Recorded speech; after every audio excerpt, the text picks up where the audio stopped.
Hey, what's going on? It's Austin, host of the Young Wine Podcast. Today's black hero is going to be Wally, Famous Amos. Amos is best known for being an enthusiastic entrepreneur that created Famous Amos cookies. Amos first got into baking because his aunt Della had a homemade chocolate chip and pecan recipe that she would make all the time. This led Amos to go to a food trade vocational high school for 2 years, and from there he would go to the Air Force for 4 years.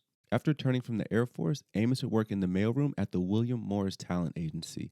Due to his personality and promotional skills, he would gain many promotions, but the biggest promotion is when he became the first black talent agent, being in charge of the rock and roll department.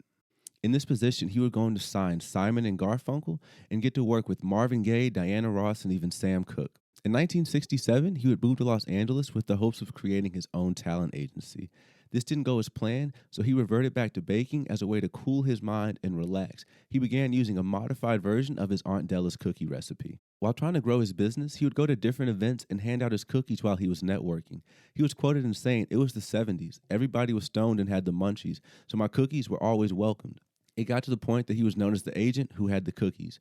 And whenever people would see him, they say, "Hey, where are my cookies?" And this is where Amos's entrepreneurship skills would come to the test. He fully committed to the cookie industry, and in doing so, he put together a package for potential investors. And on the first page of the packet, he stapled a bag of his cookies, basically saying, before you get further in this packet, try these cookies. You will like them. With his personality and quality products, he was able to get the investors, and in 1975, he opened his first Famous Amos storefront on Sunset Boulevard in Los Angeles. Amos was a natural hustler and entrepreneur. The store was in Los Angeles, so he really sold it. When he first opened the store, he had an extravagant gala party and would have block parties once a year. And on top of that, he was selling t-shirts, posters, bumper stickers, buttons, really promoting this business and making it something that everybody wanted to be a part of. From 1975 to 1982, the store would generate $12 million in revenue. The cookie would eventually start to crumble, and Amos would begin selling shares of his company. From 1984 to 1998, the Famous Amos cookie brand would be shifted through many owners, really commercializing the brand, but also hurting the quality of the cookie during this time. The Famous Amos cookies were initially looked at as a specialty item,